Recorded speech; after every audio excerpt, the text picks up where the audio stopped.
The snow crunched beneath the wheels of the stagecoach as it wound its way through the rugged, pine-covered slopes of Montana Territory. Clara Whitfield clutched the worn leather straps of her satchel, her knuckles white in the biting wind. The journey from Philadelphia had been long and exhausting, filled with endless nights on the train and the creaking stagecoach rattling over frozen dirt roads. Each mile carried her further from the life she had known, the life of a seamstress in a crowded city, where she was often overlooked, ignored, or dismissed for her plain looks and quiet demeanor. Her mother's disappointed sighs, her neighbors' cruel whispers, and the constant struggle to make ends meet had made her heart ache with longing for a chance at something new, something permanent, a home, a purpose, a family. She had written to dozens of men through the mail-order bride agency, sending carefully chosen words, praying that someone somewhere would see beyond her modest exterior to the strength and tenderness that lay within. One letter in particular had captured her heart. Thomas Keller, a widower living in Silver Hollow, Montana, had written with simple honesty. His letter spoke of a quiet life on his modest farm, of lonely evenings, of loss, but also of hope. "I am nothing fancy," he had written, "but I will keep you safe. You will never want for warmth under my roof."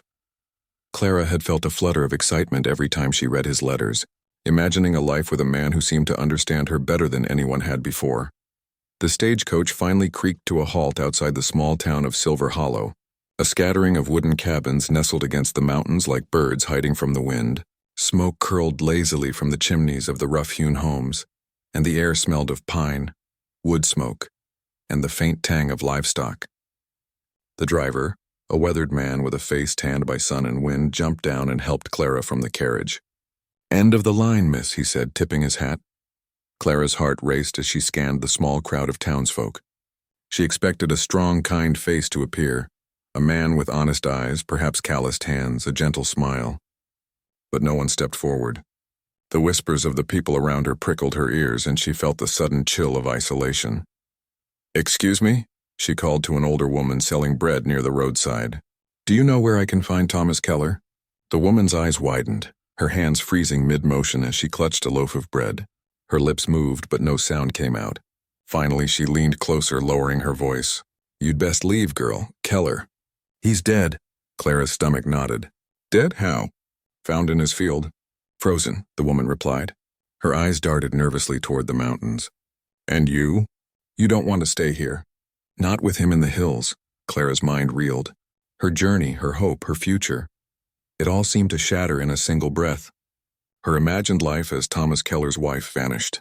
But there was something else in the woman's warning. A name whispered with fear. Elias Grant. The Mountain Man. The one everyone feared. That night, Clara found lodging in a small boarding house run by a stern but kind-hearted matron. She lay on the narrow cot, staring at the cracks in the ceiling as snowstorm winds rattled the window panes. Her dreams of safety and a new life seemed to vanish with each gust of cold air. The town was harsh, unforgiving, and lonely. Men and women passed her by with wary glances, and she could sense the unspoken warnings about the man who roamed the mountains. The matron leaned close as she handed Clara a bowl of thin soup. "He's not safe," she whispered. "Elias Grant. Folks say he's a killer, a monster. You stay near the hearth, girl, or you'll be sorry." Clara listened, the fear in the woman's voice igniting a strange curiosity in her own heart. Who was this man? Why did the townspeople fear him so much? And why did she feel inexplicably that she must see him for herself? By the second day, Clara's funds were dwindling. Her last coin bought her a small crust of bread, which she carried to the frozen river nearby to eat in privacy. She shivered in the cold, her thoughts spinning. She had no home to return to, no family to welcome her back. The letters of Thomas Keller had brought her hope, and now that hope lay dead in a field somewhere beyond the ridge. She wrapped her shawl tighter around her shoulders and whispered a prayer to God, asking for guidance, for protection, for a miracle. Suddenly, the quiet was shattered by shouts. "Stay back! He's coming down!" Clara's heart leapt into her throat as she turned toward the source of the commotion. From the ridge above, a group of men appeared, struggling to control a figure chained in iron. Snow flew up with each heavy step. He was enormous, tall, broad-shouldered, with hair matted and tangled, a beard hanging down like a wild winter brush. His clothes were torn and dirty, his skin marked with scars, but there was something undeniable about him. the raw strength of a man who had survived harsh winters and violent conflicts, a storm in human form. They led him into the barn near the sheriff's office, slamming the door and securing him in a cage built of iron and timber. Townspeople gathered, whispering and staring. The sheriff announced, his voice booming, "This is Elias Grant. He comes down from the mountains only when necessary." No one speaks to him. No one feeds him but me. Keep your distance. Clara's curiosity overwhelmed her fear. That night, under the silver glow of the moon, she wrapped herself in her shawl and crept toward the barn. She found the cage and peered through the iron bars. The mountain man sat silently, head bowed, shoulders heaving in quiet exhaustion. His eyes, gray as a storm, met hers, and in them she saw not a monster but a man shaped by loss, pain, and solitude. "I shouldn't be here," he said, his voice low and rough as gravel. "I brought bread," Clara whispered, setting it near him. He didn't move to take it. "You'll be punished if they see you." "Let them punish me," she said. "I want to see you. I want to understand you." The man regarded her with a mixture of suspicion and surprise. You're not afraid?" "Afraid?" She shook her head. "Everyone says you're dangerous. I don't see danger. I see a man caged by circumstances, by fear, by everyone who misunderstands you." For a long moment he said nothing. The wind whistled outside, snow swirled through cracks in the barn walls, and the silence seemed almost sacred. Then finally he asked, his voice barely a whisper, "Why are you here, girl?" "What do you hope to find? I was supposed to marry someone," she admitted, her voice trembling. "But he died before I arrived. Now I have no home, no kin, no reason to stay. I came here seeking a new life, and I think you can help me find it." Her words hung in the air. Elias Grant looked at her, truly looked at her, and for the first time in years something softened in his heart. Not pity, not curiosity, but something far deeper. Recognition, connection, a spark of hope that perhaps he was not entirely alone in the world. Clara took a deep breath, her gaze unwavering. "Please," she said, her voice catching in her throat. "Marry me." For a long moment the mountain man's eyes widened, disbelief etched into every line of his face. "You're mad," he finally said. "Maybe," she said softly. "But you're the only man here who isn't pretending. The only one who's real. The only one I can trust." Outside, the wind whipped through the trees, carrying the sound of distant townsfolk and the weight of a world that had never been kind. Inside the barn, two broken souls found a fragile connection. A woman seeking safety, a man seeking freedom, meeting in the quiet that stretched between iron bars and snow-covered earth. Neither knew that this act of courage, the simple, desperate plea of a woman for companionship, would set in motion events that would change both of their lives forever. Secrets long buried in the mountains, dangers they could not yet imagine, and the possibility of true freedom and love awaited them in the days to come. In that moment, all that mattered was the spark that had ignited between them, the hope that two wounded hearts might finally heal together. And as Clara looked into Elias's stormy eyes, she realized that sometimes the most dangerous paths led to the safest havens, and the bravest acts of all were the ones that dared to ask for love. The barn smelled of cold wood and iron, the chains clinking softly as Elias Grant shifted against the wall. Clara Whitfield stood at the edge of the cage, her breath forming small clouds in the frigid air. Snow drifted through the cracks in the roof, settling on the worn floorboards, yet the warmth of the lantern she carried did little to thaw the chill in her bones. Still, she could not bring herself to leave. Something in his storm-gray eyes had caught her heart, the weight of years spent in isolation, the pain of a man the world feared, the raw humanity hidden behind a facade of danger. "I don't know what you want from me, girl," Elias said, his deep voice like rolling thunder in the small barn. "Everyone in town says you should run. Says you're foolish to be here. I'm not a man for marriage. I'm not even a man for company." Clara stepped closer, her shawl brushing against the cold iron bars. "I don't want a perfect man," she said. "I want someone who is real, someone who has survived storms. Storms outside, storms inside, and still has the courage to breathe, to live. I see that in you." His lips twitched, half smile, half scowl. "You talk like you've known me all your life, yet you've only seen me for an hour." "And it's enough," Clara said firmly. "Because I know what it feels like to be trapped. I've spent my life boxed in by expectation, by circumstance, by people who never understood me. You've been trapped too, though in a different way. Isn't that what makes us similar? Elias fell silent. The truth of her words settled over him like a heavy blanket. He had spent months, no years, chained to the reputation of a beast. Every movement, every breath was watched by suspicious eyes. He had thought no one could understand. No one could accept the man he had become after the war, after his wife died, after the townspeople turned him into a cautionary tale. And yet here was Clara standing before him, not afraid, not judging, offering something he had almost forgotten existed: hope. That night, she stayed in the barn, sitting on a wooden crate outside his cage. She talked quietly, softly, telling him stories of the life she had left behind. Tales of bustling streets and crowded rooms, of neighbors who whispered behind her back, of work that had worn her hands to the bone. Elias listened, never moving much, but his eyes softened with each word. He was not used to companionship that required nothing from him, that asked for nothing but presence. And yet, as the hours passed, he realized that her courage, the bravery it took to sit here alone, with a man everyone feared, was almost as extraordinary as any act of heroism he had ever performed on the battlefield. By dawn, the snow had stopped falling, leaving the mountains bathed in cold, silvery light. Clara had dozed for a while, her head resting against the crate. Elias stirred, chains rattling softly.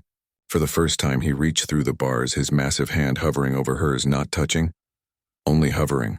The gesture was small, but Clara felt it and her heart surged. "You're still here," he said, voice gruff but soft. "I couldn't leave," she said simply. "Not until you understand I mean what I said. Please marry me." Elias pulled back, his eyes stormy. "You don't know what you're asking. I'm not a man of towns or families. I live in the mountains because the world cannot tolerate me. If you marry me, you'll be trapped too." "I'd rather be trapped with you than free anywhere else," she whispered, eyes steady. "I don't care what others say. I care about you." The chains around his wrists suddenly seemed heavier, but not because of the iron. The weight was the gravity of his past, the townspeople's fear, the shadow of a life spent in isolation. He had convinced himself that he deserved nothing more than solitude. And yet, in the steady gaze of Clara Whitfield, he glimpsed a possibility he had thought lost forever: redemption. Over the next several days, Clara returned to the barn each morning bringing small comforts: fresh bread, warm water, a blanket she had stitched herself. Each act was simple yet revolutionary in the context of Elias's life. No one had ever treated him with such care, such insistence on his humanity. The townsfolk gossiped, shaking their heads. "She'll be the death of her," they whispered. "That mountain man will drag her into the mountains and leave her for the wolves." But Clara did not falter.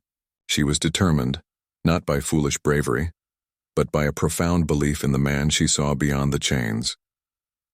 One morning, as the sun rose over the icy peaks, Elias spoke, his voice quieter than usual. Why do you keep coming? You could leave. You have every right to run." "Because I see something in you no one else sees," Clara replied. "I see a man who has been beaten by life, yes, but not broken. I see a man capable of love, of tenderness, of courage, and I want to be the one you trust." For the first time, Elias laughed, a deep, resonant sound that echoed off the barn walls. It was not the laugh of a carefree man, but the laughter of someone startled by hope. "You're mad," he said, shaking his head. "Maybe," she said, smiling. "But you are worth the madness." Days turned into weeks. Slowly, the rigidity of his chains began to feel less like a prison and more like a meeting point of two worlds. Clara's visits became a routine. She taught him words, simple phrases of comfort and conversation, while he shared stories of the mountains, of survival, of battles fought long ago. He told her of the times he had been misunderstood, hunted, feared, and of the moments when he had doubted his own humanity. Clara listened with patient eyes, her hands sometimes reaching through the bars to brush his forearm to offer warmth. Then came the day when the sheriff returned to the barn with a proposition. "Grant," he said gruffly, "you've been in chains long enough. If you behave, I'll consider removing the shackles. But you must promise to leave the town if trouble comes. No one wants another fight." Elias looked at the chains, then at Clara. The thought of stepping into freedom without her by his side filled him with a strange fear. He realized he had grown dependent on her presence, her courage, her belief in him. For the first time in years, he felt a spark of trust, a connection so fragile that it might shatter if mishandled. "I'll behave," he said finally, "but there's one condition." The sheriff raised an eyebrow. "And what might that be?" Elias's gaze did not waver. "I want her with me always. She stays. I don't go anywhere without her." Clara's heart soared. She had not known she would feel such relief, such joy, but the truth was clear. She had already decided, long before this moment, that she would follow him wherever he went. And now he was asking her to stay. "I'll stay," she whispered, tears of happiness glistening in her eyes. "I'm yours." The chains were removed that day, the iron links cold against his skin as they fell to the floor. Elias flexed his fingers, feeling the raw strength of freedom coursing through him. He looked at Clara, seeing not just the woman who had given him hope, but the companion who had shown him that even a mountain man feared and longed for love. For the first time he felt light, not the reckless lightness of carelessness, but the warm, steady light of possibility. Together they stepped out of the barn. The townsfolk watched in awe, some in fear, some in disbelief. A mountain man, feared by all, walking alongside a plain, determined young woman who had dared to defy every warning. And in that moment the impossible seemed real, love between the caged beast and the brave bride. The snow crunched beneath their feet as they walked toward the mountains. Clara glanced up at him and he smiled, a small, genuine smile that reached his storm-gray eyes. No words were needed. They had found each other against all odds, against the fear of the townspeople, against the weight of the past, and for the first time, Elias Grant did not feel like a monster. He felt like a man who could love and be loved freely, and Clara Whitfield, once a timid, lonely seamstress, had become the brave bride who tamed the heart of the mountain. The sun had barely risen over the jagged peaks when Clara Whitfield awoke to a soft tapping at her window. She blinked in the dim light, rubbing the sleep from her eyes, and realized it was Elias Grant. His broad frame was silhouetted against the snow, his gray-blue eyes stormy as ever, but there was a softness in them reserved only for her. "Time to move," he said gruffly, though the edge of a smile betrayed his excitement. "I can't stay in the town much longer. Too many eyes, too many whispers. You've got the courage, girl. Today, you'll see what lies beyond Silver Hollow." Clara dressed quickly, wrapping herself in layers of wool and a thick shawl. Her hands shook, not from cold, but from anticipation. She had already known Elias was more than a mountain man feared by the townspeople. She felt it in every cautious glance, every reluctant smile. And yet even she had no idea what secrets the mountains held, the hidden world that had shaped him, molded him into the figure everyone called a beast. They left before dawn, the snow crunching beneath their boots. Elias led the way, moving with an ease that Clara could only admire. His steps were sure and silent even over jagged rocks and icy slopes. She struggled to keep up, but he stopped often, waiting for her, patient despite his own desire to move swiftly. It was as if the mountains themselves had taught him endurance, and he now extended that lesson to her. Hours passed in silence, broken only by the wind whispering through the pines. Then, as they rounded a bend in the trail, Clara gasped. Before her lay a hidden valley, sheltered from the harsh wind and blanketed in untouched snow. Smoke rose lazily from stone chimneys. Small cabins, constructed from fallen timber and stones from the mountains, dotted the landscape. Horses grazed in a corral, and in the distance, children's laughter rang out, a rare, pure sound in the rugged wilderness. This is where you live?" Clara asked, awe in her voice. Elias nodded, lowering his eyes. "My home, my sanctuary. Not many know of it. The town believes I live like a wolf, wild and savage. But this is my truth. The world sees the chains, the scars, the rage, but it never sees what keeps a man alive." Clara's eyes brimmed with tears as she looked around. The mountain's secret was not just a shelter. It was a testament to resilience, to survival, to life unbroken by fear. And yet, she realized, it was lonely. A place so isolated, so hidden, that no one dared intrude, even in friendship. "You've built all this by yourself?" she asked. Elias shrugged. "I had to. Nobody came to help, nobody wanted to. The town shunned me. I learned to trust only the land, and myself. Now, you're here. You'll see the world as I do. The days that followed were both exhilarating and humbling for Clara. She learned to chop wood, to feed the animals, to navigate the harsh winters. Elias taught her the secret paths through the forest, the hidden streams where fish swam beneath, the safe trails that wound through cliffs and over frozen waterfalls. She marveled at his strength, his knowledge, his connection to the mountains. And more than that, she marveled at how he was able to live in such isolation, yet still hold kindness in his heart, especially for her. One evening, as the fire crackled, in their small cabin, Clara noticed a bundle of letters tied with a leather strap sitting on the table. She picked it up, curiosity piqued. "These are mine," Elias said quietly, almost ashamed. "Letters from my past, before the town hated me, before everything." Clara opened the bundle carefully. She read of losses too deep to name, family, gone in accidents, betrayals by friends he had trusted, the war that had left scars both visible and invisible. There were letters from his wife, faded with age, full of love and sorrow, letters that spoke of hope and forgiveness. Clara's hands trembled as she realized the depth of the man she had dared to love. He was not the monster whispered about in town. He was a man who had endured everything life could throw at him and survived, not without pain but with resilience that few could ever understand. "You've carried all this alone," she said softly. "I had no choice," Elias replied. "Alone was safer. People fear what they don't understand. Better to be a beast in their eyes than a man who can be hurt." "But now you're not alone," Clara said, stepping closer. "And I'm not afraid. Not of you, not of anything. I've seen your heart, Elias, and I want to be part of this, part of you." He looked at her, his stormy eyes reflecting the firelight, and for a long moment, neither spoke. The air between them seemed charged with the weight of truth and hope. Then he spoke, voice low and almost vulnerable. "You're brave, braver than anyone I've ever met." "I had to be," Clara said, "to find you, to find this place, to find us." The next morning, Elias led her to a hidden cavern further up the mountains. Inside, stalactites hung like frozen chandeliers and the walls glittered with mineral veins that caught the sunlight streaming in from a narrow opening above. Clara gasped. "It's beautiful." "It's mine," Elias said softly. "A place only I know. A place where I come when the world is too cruel, too loud. And now, it's yours too."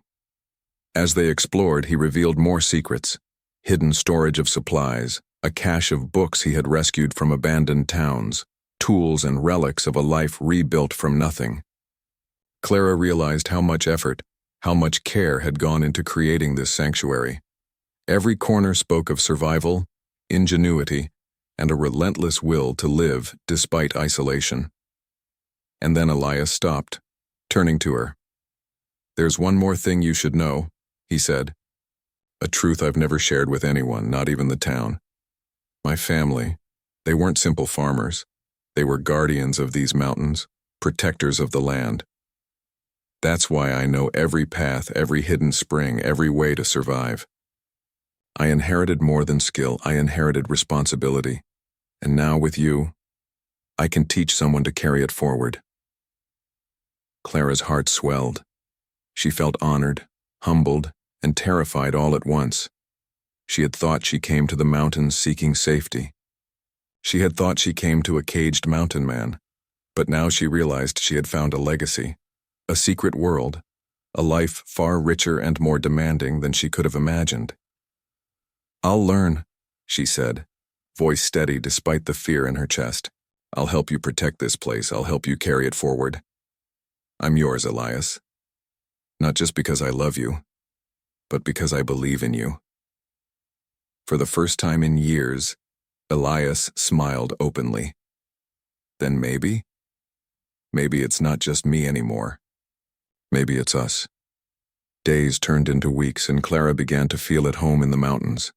The animals, the trees, the streams, even the harsh cold, all became familiar companions. She learned the rhythm of the land, the signs of approaching storms, the tracks of wildlife, and each day her bond with Elias deepened. It was not just a bond of love, but of mutual respect, trust, and shared survival. One evening, as snow fell softly outside their cabin, Clara sat by the fire and watched Elias patch his boots. "Do you ever regret coming back to town?" she asked. He shook his head. "No. I came back because I had to survive, to remind the world I'm not nothing. But if you hadn't followed me, if you hadn't dared to see me for who I truly am, I'd still be alone, trapped in my cage, even out here in the mountains." Clara reached for his hand. "And now you're free," she whispered. "And not just free, alive." Elias looked at her, stormy eyes soft, full of unspoken gratitude and love. "Alive because of you," he said. That night, they slept side by side for the first time without fear. The chains were gone. The mountains, once a place of solitude, were now filled with the warmth of shared life. Clara had come seeking a husband, a home, a safe life. Instead, she had found a secret world, a wounded man's trust, and a love fierce enough to survive even the harshest storms. And as the wind howled outside, carrying snow across the peaks, the caged beast and the brave bride had finally found their freedom, not just in the mountains but in each other. Winter in the Montana mountains was relentless. The wind sliced through the pines, the snow piled high, and the days were short, filled with the pale gray light of early morning and dusk.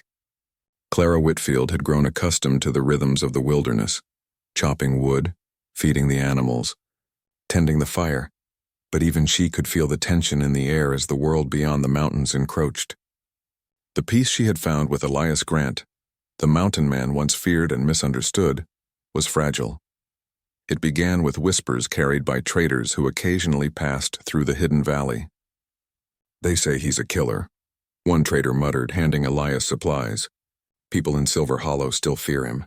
Some are talking of hunting him, of putting him down for good." Elias's jaw tightened. His hand hovered over the iron clasp of his rifle, the muscle in his arm tensing. "Let them come," he said quietly, though his eyes betrayed worry. "This valley is my home. They'll find nothing but their own folly if they try to harm it." Clara, watching him, felt a pang of fear. She had come to the mountain seeking freedom, but freedom carried responsibility, and now the danger was real. Not just the harsh winter or the wilderness, but human eyes, human malice. She placed a hand on his arm, feeling the warmth beneath the rough, calloused skin.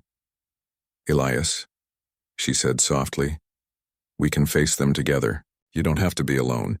He looked at her, storm-gray eyes searching. "I've faced worse," he said. "But you're right. This valley is as much yours as mine. We defend it together." The threat grew louder as the days passed. A small band of townsfolk from Silver Hollow, armed and determined, began to trace the hidden paths that led to Elias's sanctuary. Clara and Elias had anticipated this. They had prepared, traps laid along the forest trails, hidden vantage points, and a deep knowledge of the terrain that only years in isolation could provide. But despite their preparations, Clara felt her heart hammer in her chest each time she heard footsteps in the snow, each time a branch snapped, signaling someone was near. One evening, as the sun dipped behind the jagged peaks, Elias crouched beside her, studying a map carved into a piece of bark. "They'll come from the north," he said, voice low. "They think they can surprise me. They're foolish. But foolish can be dangerous in numbers." Clara nodded, biting her lip. "What do we do?" He reached for her hand, squeezing it gently. "We protect what's ours. You've learned enough to help, and if they come, we survive. Together." For the first time, Clara truly understood the gravity of Elias's life. It wasn't just about survival in the wilderness. It was about defending a secret, a home, and a future. Her heart, which had sought love and safety, now beat with a fierce determination to fight for it. The night they were discovered, a heavy fog settled over the valley. Clara had been keeping watch by the edge of the forest when she heard muffled voices, the crunch of boots in the snow. Her heart leapt. "Elias," she whispered, running toward him. He was already at the ridge, rifle in hand, eyes scanning the white haze. "They're close," he said, voice tight. "Stay behind me." Clara obeyed, crouching low as he crept forward, the moonlight catching the glint of his rifle. A dozen men emerged from the mist, their faces obscured by scarves and hats, weapons raised. "Elias Grant," the leader shouted. "Come down." "You're under arrest for assault and murder." Elias stepped forward, his presence towering and unyielding. "I have nothing to say to cowards hiding in the snow," he said. His voice carried the weight of the mountains themselves. The men hesitated, but the leader gestured and they advanced. It was then that Clara, heart racing, stepped into the clearing.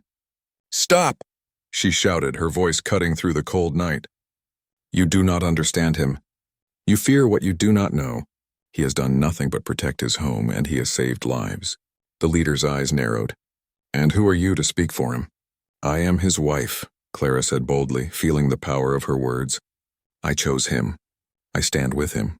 You will not harm him or me or this valley." Her declaration sent a ripple through the group. The snow seemed to hold its breath as Elias stepped forward, placing himself beside Clara. "She speaks the truth," he said. "I am no criminal. I am a man who has survived, who protects his home, who lives with honor in these mountains. If you have courage, come and see for yourselves, not with fear in your eyes, but with honesty in your hearts." The men exchanged uncertain glances. The leader, frustrated and angry, raised his weapon. But before he could fire, a figure emerged from the shadows behind him. A young boy from the valley holding a lantern. "They're lying," the boy said. "Elias has helped us. He saved my father when he was injured. He feeds the animals in the village. He is no monster." The men froze. Doubt clouded their eyes. Clara saw it and felt a surge of hope. She stepped closer to Elias, her hand brushing his arm. "See," she whispered. "We survive together because we fight together." The confrontation ended not with blood but with understanding. The men retreated, muttering curses and warnings, but no shots were fired. The valley remained untouched, hidden from the world. And Elias and Clara returned to their cabin, hearts racing but unbroken. That night, as the fire crackled and snow fell silently outside, Elias spoke in a low voice, almost to himself. "You've changed everything," he said. "You've faced danger and fear, and yet you stand here unbroken. I never thought anyone could do that." Clara smiled, brushing a strand of hair from her face. "I've learned from you," she said. "And I've learned for myself. Fear is only powerful when you let it rule you. I will not let it rule us." He looked at her, eyes storm gray but soft, filled with gratitude, love, and awe. "Then we're ready," he said, "for whatever comes. Together." And so the caged mountain man, once feared by all, and the brave bride who had dared to follow him into the unknown, faced the outside world as one. The mountains, their sanctuary, would remain their home, but they now understood that survival was not enough. Protection, courage, and love were their shields, and together, they were unstoppable. As Clara lay beside him that night, listening to the wind howl outside, she felt a deep, steady peace. The outside world could threaten them, fear them, even attempt to destroy them. But inside the mountains, in the heart of their home and their love, they were untouchable. The bond forged through courage, trust, and unflinching devotion had turned a caged man into a protector, a timid bride into a warrior, and together, they had forged a future no one could take away. The sun rose slowly over the snow-covered peaks, casting long golden rays across the hidden valley. Clara Whitfield stirred under the thick quilt she and Elias had made together, feeling the warmth of his arm draped over her shoulder. The past weeks had been a whirlwind of discovery, danger, and devotion, and for the first time, she felt a sense of permanence, a life not dictated by letters, by chance or by fear, but by choice. Elias stirred beside her, gray-blue eyes softening as they met hers. "Morning," he murmured, his voice low and rough from sleep. "Morning," she replied, curling closer. She had spent many nights in the mountains now, but each day still carried the thrill of the unknown. Even after surviving threats from the outside world, even after discovering the secret of his mountain sanctuary, each morning felt like a gift, a chance to live free. "Today," Elias said, sitting up and stretching, "we decide what comes next. No chains, no cages, no whispers from the town, just us in the mountains." Clara nodded, excitement mingling with a quiet anxiety. The freedom they had fought for was real. But freedom always demanded responsibility. They could not merely survive, they had to live fully, with hearts open, with courage in their actions, and with trust in each other. The first order of the day was tending to the valley itself. The livestock needed feeding, the animals checked for injuries, and supplies needed to be gathered. Elias worked silently, moving with the ease of a man who had spent years mastering the land. Clara followed, sometimes struggling to keep pace, sometimes finding herself laughing when he teased her about her lack of experience. The sound of her laughter in the crisp mountain air was a balm to Elias's soul. "You've grown stronger," he said as they carried a bundle of firewood to the cabin, "not just in body but in spirit. I would have doubted anyone else could endure what you have, yet here you are." "I had to," Clara replied, smiling up at him, "because I want this life with you to be real. I want us to thrive, not just survive."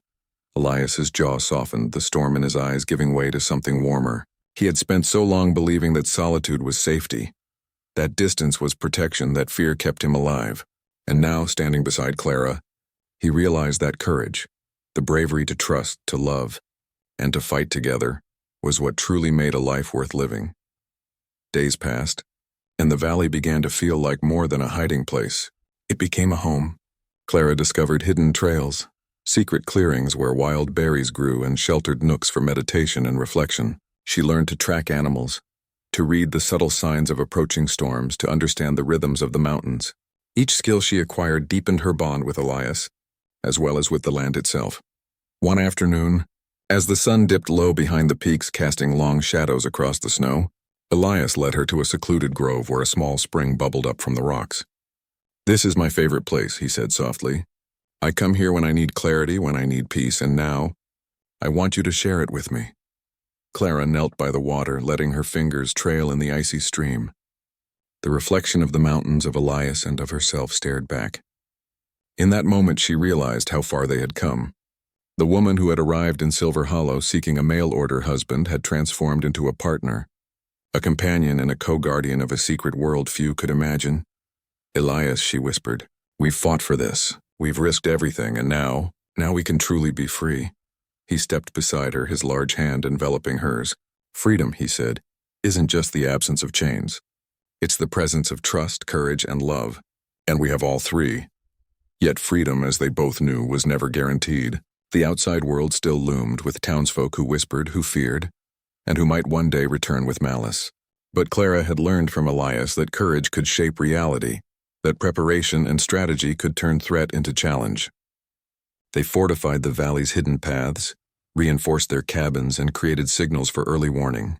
Every trap laid, every route memorized, every careful observation was not for paranoia, but for the protection of their shared life.